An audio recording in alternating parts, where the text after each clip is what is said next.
Hello and welcome to Ray Russell, composer, guitarist, actor, photomicrographer, balloonist, and quantity surveyor. Nice to see you nice. Well, thanks, Richard. It's really nice to be in my own home talking to you. I wish I missed the airports. You've played in so many different styles with so many different people, from the craziness and fun of Mike Gibbs to playing with McCartney and playing Mm. searing a rock with Gary Moore and all of these different things. I'd like to know how you, as a guitarist, prepare for each one of those projects. What process you go through. Let's start with Gary. Let's start with Gary. I mean, I did happen to know Gary anyway from because he's a Brighton lad. Well, he's not really a Brighton lad. He's a Liverpool. He's a Irish lad, but he lived in Brighton quite a while. So I got to know him, and I actually asked him to do that gig, which he did because he felt that he really needed to go and play somewhere and just have a jam. Mm, I'm not worry about, but of course, he had to do Parisian Walkways because, as he said, that when he did a gig for Putin in Russia, they demanded that they give him the running order, and they gave him the running order, and it said Parisian Walkways, something else, Parisian Walkways. He played it 5 times, and I mean, that's it. So he got very fed up with that. But he did make the remark that they paid him nearly £1 million to get over. So nice. that's where the Russian tax goes. Yeah, nice. Um, yeah, I know, but no, I mean, Gary, he's a great guy, and I love his playing, and we just did a couple of things that were easy to play, in the kind of fusion book of standards, Mm, and just went on there. And I mean, he's more rocky harmonically. He doesn't play so much modal stuff, but I noticed that he was playing a lot of stuff that he never usually plays. right. And I mean, it was just great. You find yourself. The thing is, I think about always about this. You get influenced by each other. It's always cognitive. It's always creativity is always of the band. Right. It's never going to be, where I say, well, Gary usually plays, out front, and they play around that. Of course, they're inspired and they play great, but this is just, you know, come down and someone counts it in, and no one knows really what's going to happen. Right. Right. But that was a What I'm great, spontaneous kind of event, really. Yeah. But the thing is that you can go from that to uh, playing in a very kind of composed situation where you're hired to play with an orchestra, or the really unusual excesses of Michael Gibbs, for instance, fitting into that area where it's very composed, and yet Mike Gibbs Mm, gives you a lot of freedom. And the music is not necessarily easy, because I know, having played in his band when I was at Berkeley, that some of right. it's rather demanding. So, I mean, whenever you take on any of these gigs, what I'm kind of trying to force you to say with a whip on your bottom is, what do you do probably the 2 weeks before the gig, before the project starts? What do you do to prepare for it as a guitar player? Oh. Well, with Mike, I mean, I knew some of his stuff. I listened to a bit of his stuff because he didn't really have a lot out, before that Decca album. In the UK, people didn't really know him.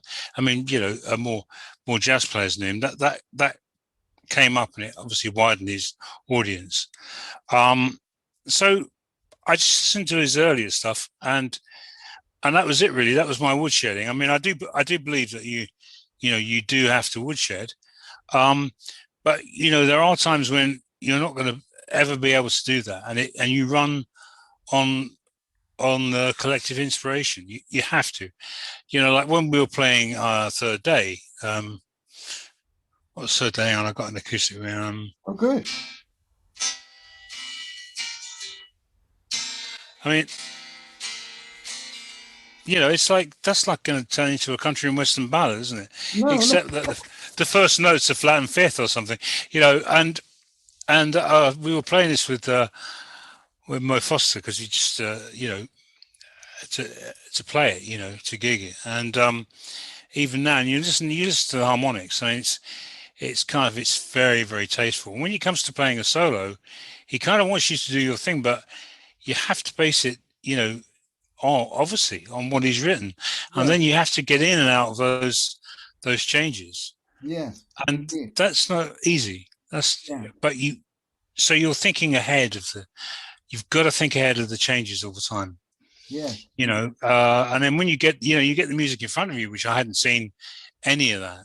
Oh boy. It's a reading gig, and what's interesting is, like with Mike, and a lot of people, they presuppose that even guitar players can read music, and the generation 10 years before me could all read dance band music, as you know for your dad. They're great readers, right? And I'm sure he taught you to read. And well, actually, that he didn't, and he wasn't a great reader. He could read because he had played a bit of violin when he was a kid. All right. But he relied on his ear a lot. I mean, he could basically read, but he didn't read at all. But yes, it is a reading gig, and I know that when I was with Mike Gibbs and he put a tune in front of you, it was like, what the hell is this? And then you'd realize the genius of the composition, and you'd realize where you fit into it. Well, it's a natural thing, but I tell you, actually, going back to my first ever gig, where I quit school early, sounds like one of those early rock songs. Yeah. Which was probably in about the right time. And joined the John Barry 7, which I conned my way into that by woodshedding on a little. I don't know if they had them in America, but they were called Danset record players. You probably had the equivalent, one valve. I was in England. I had. Oh, you're in England. Right? You had one of those. Of course, right. In 1962. Oh, that's right. Yeah, of course. That's 62. Wow. And I never really thought about is the record player playing in tune or not. Oh boy. That only gave me the cold sweats after I joined the band. About 6 months later, someone said as an offer, "Lucky that record player was playing in tune." I thought, my God, that could have been really bad news. Anyway, I mean, I pretended. The only thing I knew about that gig was I wanted to, Bruce Springsteen my way out of my day job, right. And and I got to an audition, and what I did was my parents were great. They bought me a couple of discs, LP of John Barry, hit and miss, the Vic Flick playing the James Bond theme, right? Yeah, and then he really just started. That was about the third film then, and he started the band, to publicize him and his writing, and obviously as a spin-off. And so I get to this doomy place in North London. It's like a front of a cinema, and they just set the music stand up. There's no electricity, so we have to kind of climb over the ticket desk to plug me in. Nice. And then they put up this thing, and the first one is James Bond theme. And they put it up, and it says the James Bond theme. Well, I can read that, because I learned to read at school, if nothing else. Right. And then I played it, and he said, "Wow, that's amazing. That's great." And then the sax player phoned John up and said, "John, this guy's good. He's great. He's going to be really great with the band. He knows all the tunes." And John said, "Great."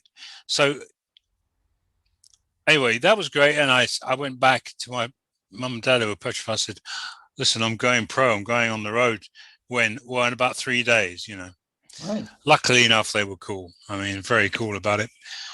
And I'm sure she was having kittens, my mum. But anyway, anyway, about 6 months later, they decided they're going to get all the new stuff in, or some new tunes. And they came up with a lot of new tunes.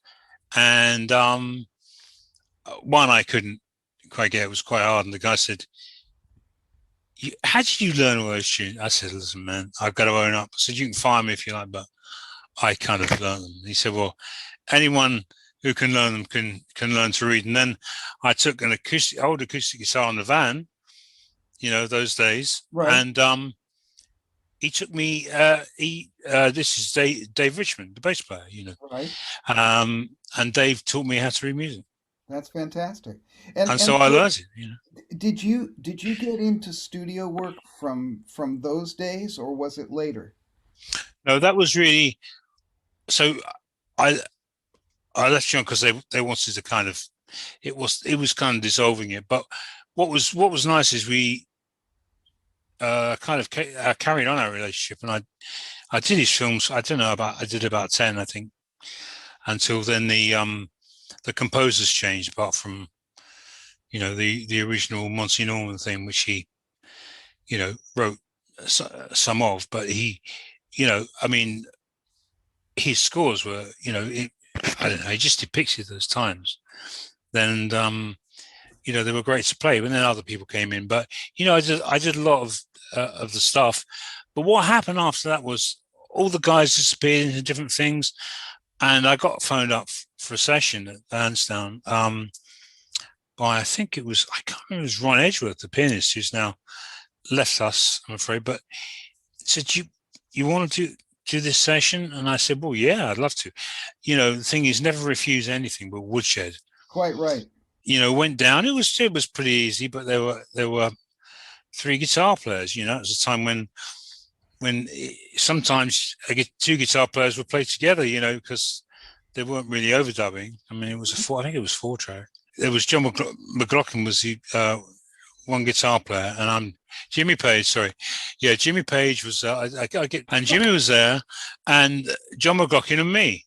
Well, how about that then? But I didn't really know, and John said to me, halfway through the session, he said, "Look, I'm going to go to the States and start playing with Miles Davis. Do you want the job with Georgie Fame?" Nice. So I said, "Yeah." You said, yeah, yeah. I said, "Yeah, yeah." I said, "We say, yeah." Actually, that was like that was the hit, at that time. And I think he thought, "Oh, I don't want to play that," because I mean, George are in the original sense of R&B. He's sitting on Parchment Farm, and Indeed. we all got to play that. So, and then Jimmy said, "Yeah," he said, "I'm going to quit playing sessions and start a band." Well, you Guess came what? in at the right time then. Yeah, I thought, "Oh, that's Sue gone. Yeah. That's it." Now, and we did this session, and they liked it, and I got a couple of others. I joined Georgie, and that was great R&B, and the guys in that were fantastic because they were like jazz players, Right. and this was one of my first encounters with, I'll say, real jazz players. That's what they did. They grabbed hold of me and corrupted me into going to Ronnie Scott's, Nice. which was the old place at the time, which was down by where it is now the Chinese district. So Chinese district was where the old place was, Hmm. and then I just started playing down there and staying out all night, and getting corrupted by music, which is Yes, great. indeed. Thank goodness for that. Yeah, so it kind of sped up, and I mean, I'm just going through that, but I mean, after Georgie, I knew, you just get to know people, and they say, "Hey, do you want to come down and do this?" Because they like the way you play, and you just walk in. And I did a couple of kind of real entrance sessions, which, if you like, with like more famous people. And once I'd done that and started playing with more famous people were doing a lot of sessions, then I was confirmed. Sure. Sure. But the baptism took place, and more fixers would phone me, or Yes. music contractors, as we Yes. say. But so that, and And and really, and this was about 60 what? yeah, right. Well, 67, 60. 67, 68, yeah. And then really the big thing, it all started.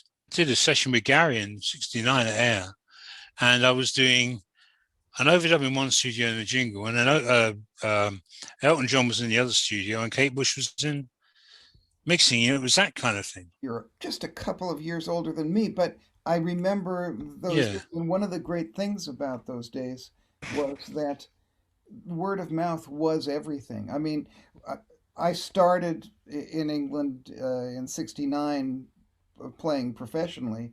Then I Yeah. went away to Berkeley, and when I came back, it was so quick to get into the scene because of that word of mouth that there was, and I'm sure that must have been a great That's what it help to was. you because if they, I mean, of course, Yeah. it wouldn't have been any good if you walked in and you were crap, but it just so happened you were Ray Russell, and they said, "Oh, this guy's quite good. I'm going to use him for this," and I'm going to, that's Well, it's funny enough. I mean, yeah, because there was a shortage.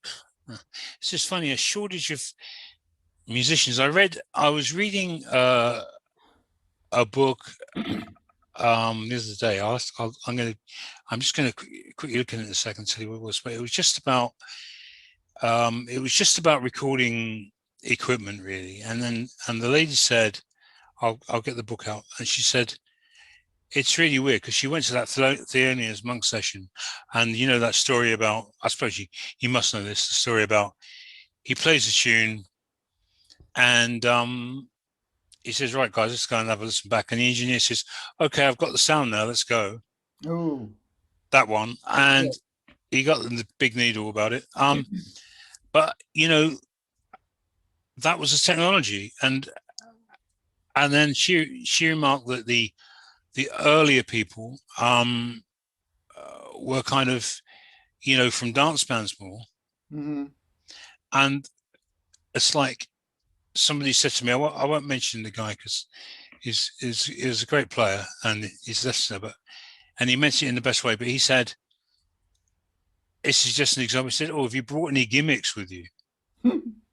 You know, and I thought he thought I bought a funny hat and a scarf or a gun that went bang or something, you know, and you know, what, you know, and he said, well, like, you know, your pedals, you know. Yeah, And I said, well, yeah. And he looked down and I had his pedal board, you know, I kind of bought stuff and made it up sure, because I was emotionally into it, you know, sure. which is the thing that we were emotionally into the time Yes, and could play, you know, could play for the song and not, you know, the earlier guys were great. They, you know, and they played like the early, you know, the early kind of themes like this, you know, in on telly here, like the Sweeney and, you know, well, right. like Vic, you know, like Vic did. Yes, But the later scene, he wasn't that interested in it, right, to be honest. And right. you know, he went off and, I mean, you know, it's like he lives near Vegas and, you know, we talk, he's a great guy, but they didn't really emotionally want to do that, you know. No, So obviously other people came in, like anything, you know, and who actually like the songs in a way. Although, you know, the old thing adage about turd polishing.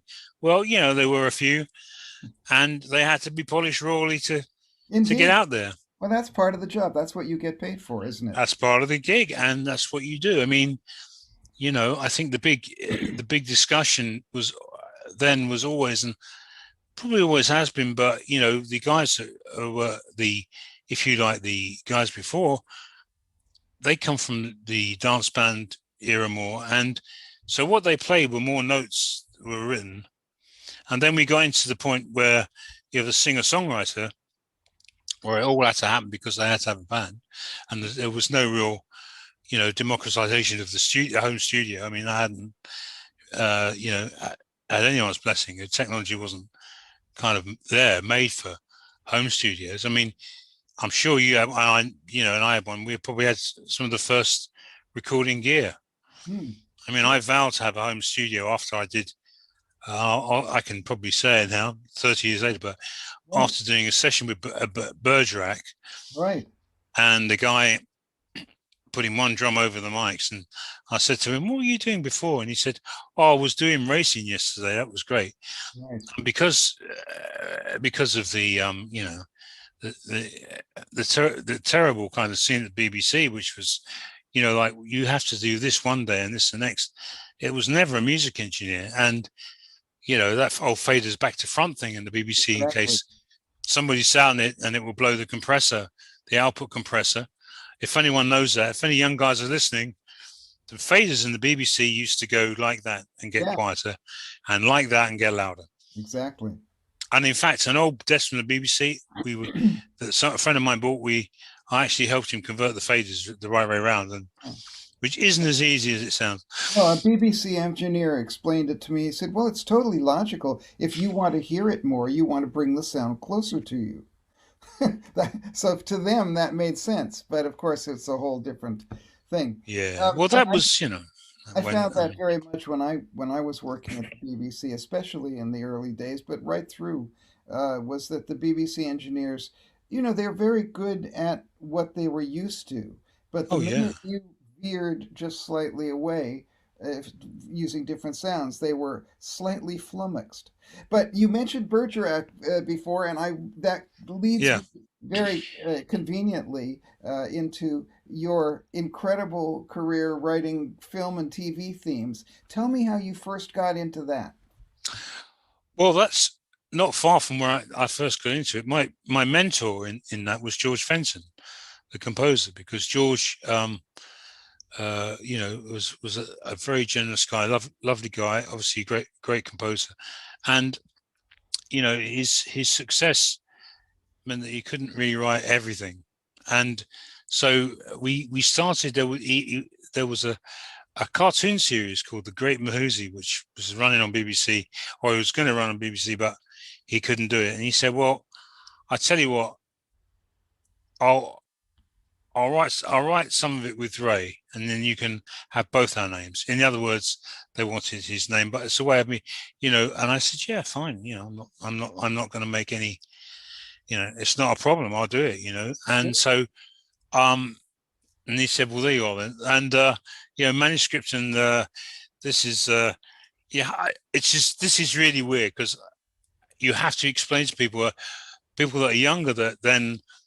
It didn't go on the computer. It was on a VHS or a U-matic, and you had to have a thing called a click book.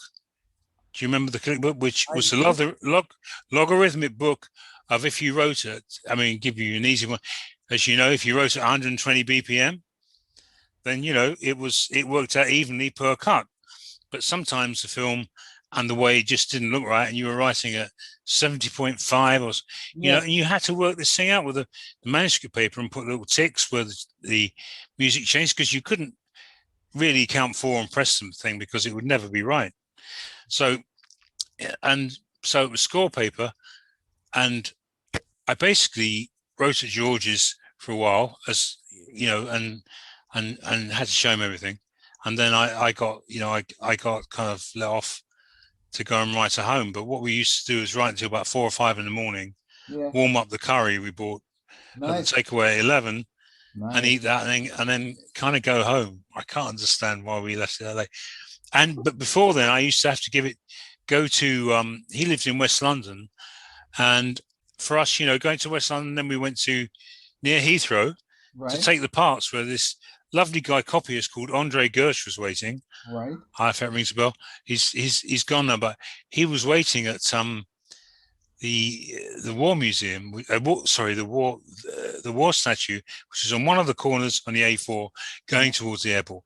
We had to stop there 4 or 5 in the morning, or I had to, and give him the scores. Right. For the next day. Right. And go and do the session, which was all live. So yeah.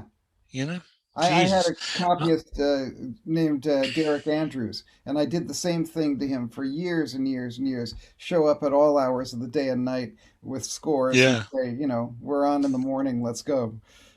They're a very brave lot, those copyists. They're very brave. And I tell you what, he got, poor old Andrew, he got very bad sight. I mean, the glasses were very thick, and he would look like bottle tops, and there he was in his like khaki raincoat waiting at the war station. And I went there once to meet him, and he wasn't there, and we were really worried. And about 7 in the morning, his first phone call wasn't to a lawyer, it was to us, because he was in jail. He said, they arrested me for loitering. Oh no. He explained. He tried to explain, and when he said, I tried to explain about what I was doing, it sounded so ridiculous. He thought, well, I would arrest me if I was saying that. So he got out. We got him out and explained, and he went back and just did the copying and appeared as usual. Nothing stands in our way, Yeah, yeah. It's the No, most that's important fantastic. thing. So you actually from doing that early work with George, you then continued. Did you develop relationships with people at for instance, the BBC and ITV and different companies? They called you Yeah, and said, "Hey, we heard what you did on that. Would you like to come do something for us?" yeah. I mean, some people say you're as good as your last, score or whatever, but it's not quite like that. That's a quite hard thing to say. I think in a way you are. People just like the way you write. They might not like the film, but you know, they come out whistling the music, which is Right. really what you don't really want to come out whistling the lighting or in a way, the sound design, because they're not going to whistle. But although sound design is great, it just there's so many stories you can tell, and you have to be good at storytelling, and that is the main thing I've found with all that stuff, and I do now, with things, um, and the music's like the third ear, and it kind of gives it the dimension that you know it can't have. It just that's what music does. It's as someone said, it lights a kind of candle under the it warms up the whole picture. It needs that kind of music. And I mean, that was traditionally people using strings, and you know because that's how it had to sound, and that lush sound is still here, but of course, it all depends on budget. Now, some people think you can do it at home, don't really learn the difference. And I do it at home, but you do need, I find things that have real instruments on in the end will kind of have more shelf life. Well, I completely agree with you. And one of the things that I don't know if you've been aware of, but it certainly has made me slightly feel unpleasant, is the number of uh, computer programs there are now, software that musicians can buy today, which not only have libraries of sounds, which Mm, is fair enough. It's like an mm, instrument, you need something that goes crash, you need something that goes boom. But you can actually now buy software that will give you melodies, chord progressions, uh, all the instruments playing them perfectly, mm, recorded beautifully, and you can mix and match all these 8-bar sections of thoroughly composed music, and you are now a composer. mm, And there's this great mm. quote in one of my interviews on the station where Lyle May says, "Well, apparently now you don't have to go to school at all. You don't have to study your instrument. You don't have to study music. You just be able to press a few buttons and you're a composer." I mean, I don't know how you feel about that, but I feel kind of bad about that. I feel, do you know what I feel really bad about is that you go to school and you can learn to read and write, and that's a great buzz, to write to somebody, but now you can, you know, do it on a computer. Obviously it's great for some people that, need a computer, right? Like, dyslexic people, and people that have a problem. But I think the thing about music is what the wonderful thing is, if you're writing it and you come up with something that you like and you've been creative. The problem is when people talk about your kind of workload and things. They're talking about work. I'm talking about creating music. I'm talking about writing music, composing. I'm not talking about people's kind of workload. In, oh, I've got, this is going to take me an hour doing this, pressing this and doing that. Like a machine shop. I'm talking about, yeah, okay, I use a computer, yeah, and I love the technology, and it's fantastic, but it's democratized, so it means it's great, everyone can do it, but not everyone can really do it.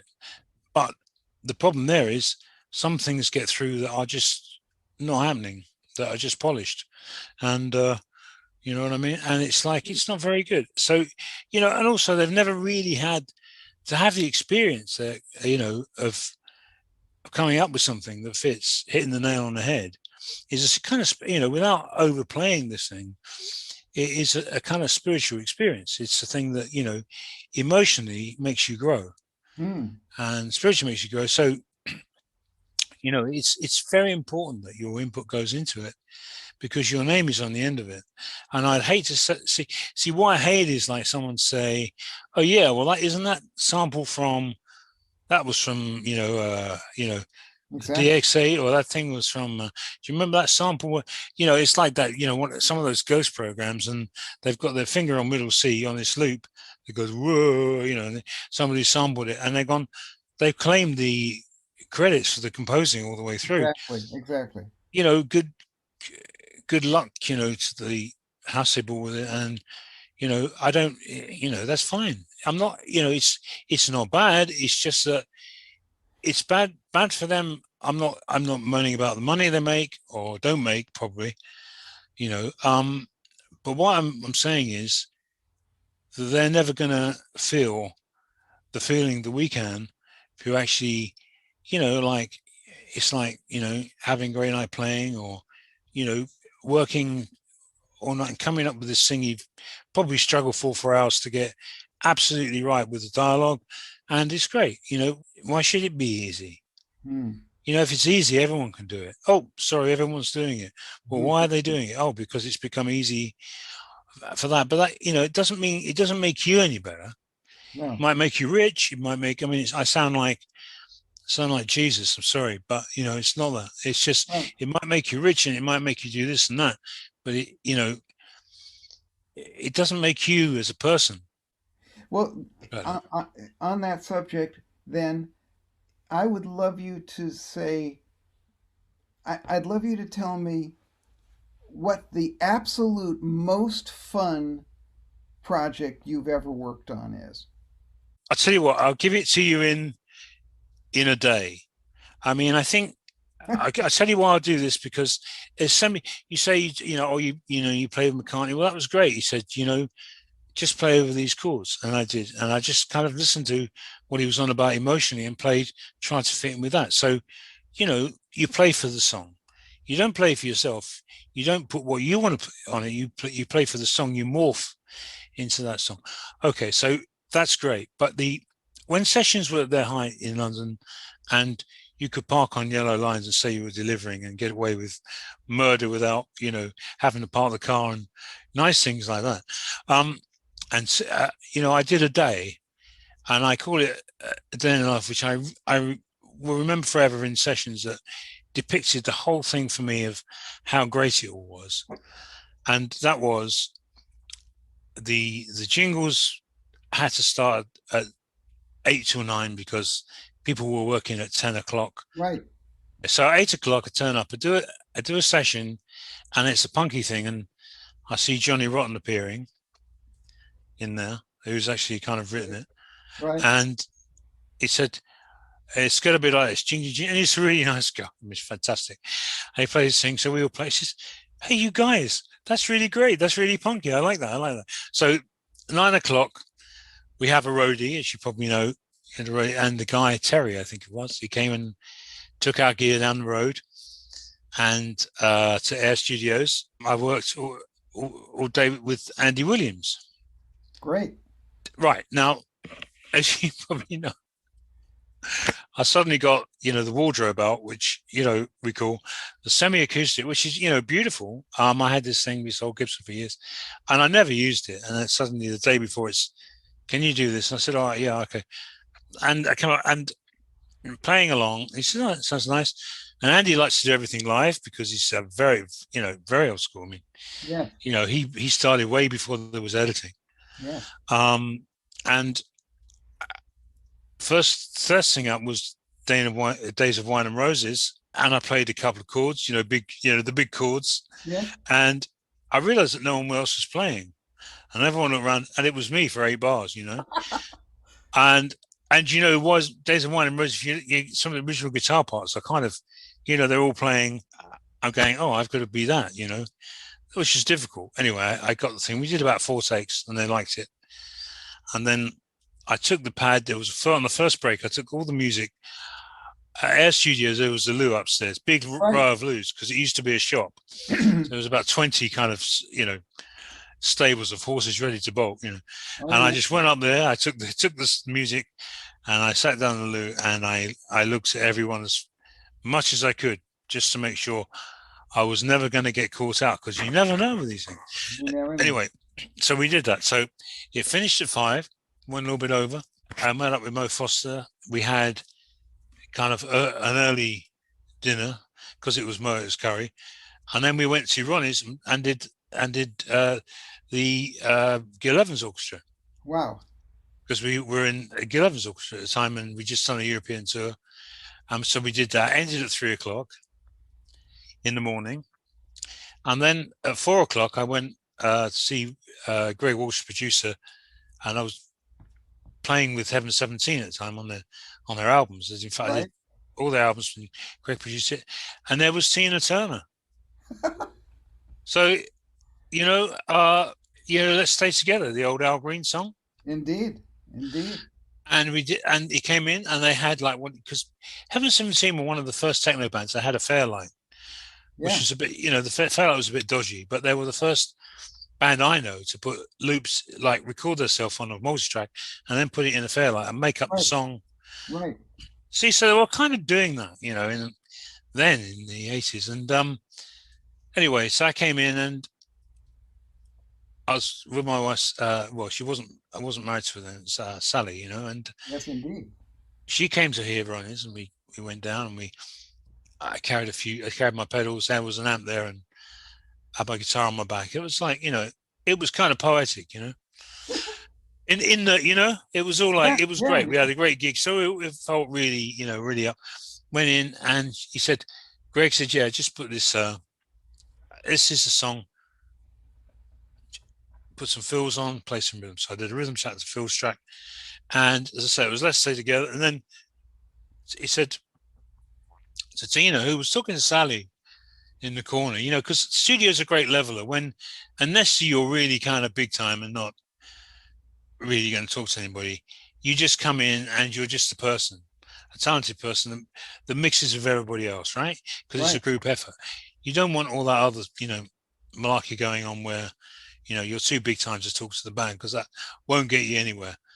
And it never has, if you, historically. Anyway, she was having this great conversation. And I had to kind of break up, say, she fancied putting the vocal on. I mean, she did it in the first take. I mean, the beginning of that song, for me, is, it's just amazing. She just sings so well. And I did one for safety because, that was the way it is. But of course, I didn't bother because it was analog. Do one for safety if it's Logic. No, sorry, I shouldn't have said that. Much better now.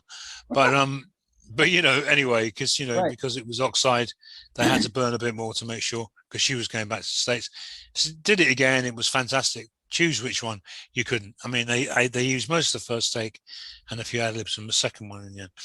And that was it. I remember Frank Ricotti had just gone. He played congas. And so I played the overdub. The drums were computer based, but then again, they were kind of playing them in. So it wasn't really a drum machine. It was right. Stuff in. So it was kind of interesting. It was that was between the two worlds. A techno band, but all the stuff on the Fairlight was live and just walked back. So in a way, you could say, well, like having a sample of real things. Yeah. They were doing that then, but in a kind of different way, And it's now about 4 a.m. or 5 a.m. Well, about 4 or 5, we got in the car and we were driving back home to South London, and the dawn was coming up, and I thought, whoa, that was a bit of a blast. And then the final punchline was Sally said, who's he's 12 years older than me, so. I mean, yeah, no, it's younger. She'll kill me if she heard that. Eddie, I'll cut it out. No. She heard me. She heard me. Oh, I'm sorry. She's younger, much younger than me, 12 years younger. And she said to me, she said, that was a great session. Who was that? Because she didn't know, because there was that gap between, Tina's terrible time with Ike.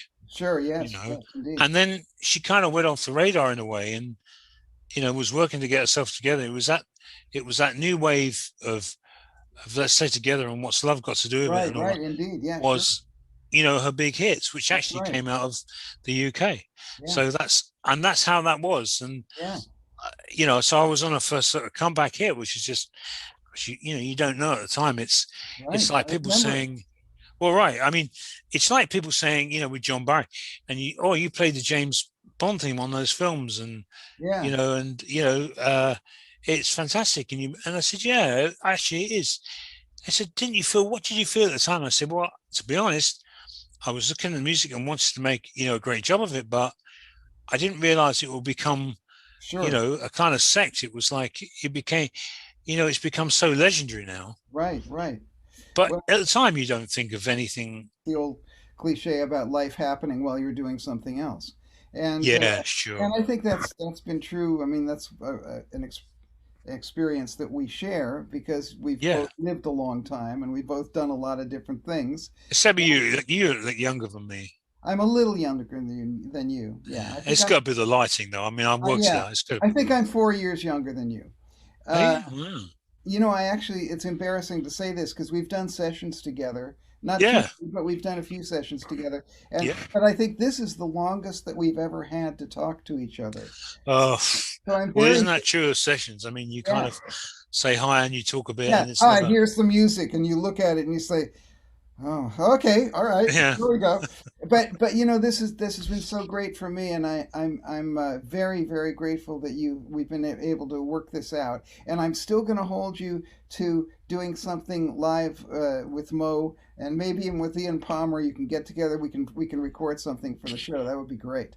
Well, that would be great. Yeah, I kind of wrote a PhD, right, like you did. You're a doctor. You've got a doctorate. Yeah. And I wrote this thing, and some people read it. They realized, and I realized because of all the reading you have to do, of course, is that so few people actually write about how do you do this, and the actual books on what's cognitive, what's creative in a group, is there's so much social, right?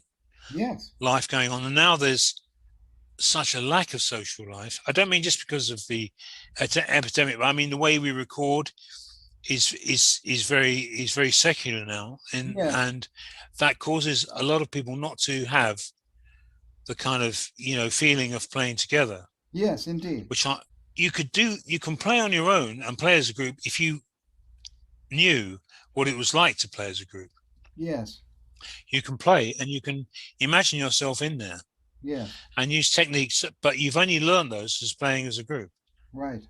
And that's something I want to say, because that I'm sure a lot of people can play and play together, but actually going into the actual etiquette, the language of playing together, right, is very difficult if you haven't ever done it. Gary Burton once explained it that playing solo is like giving a speech, playing duo is like having a conversation, and playing with a group is like having a meeting.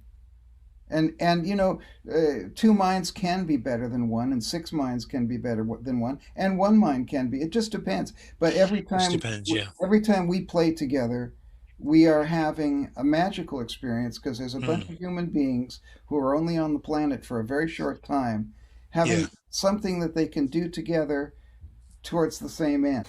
Are you still quarantined at home, doing your best not to fall asleep in the lonely, mind-numbing silence of it all? Fear not. Help is at hand from me, Richard NILES. Listen to my podcast, Radio Richard, and you'll hear intriguing interviews and heart-palpitating performances from master musicians like Maria Schneider, Trevor Horn, Hamish Stewart from the Average White Band, and the Free Play Duo. Believe me, you'll be glad you're alone with no one to distract you from all this amazing stuff.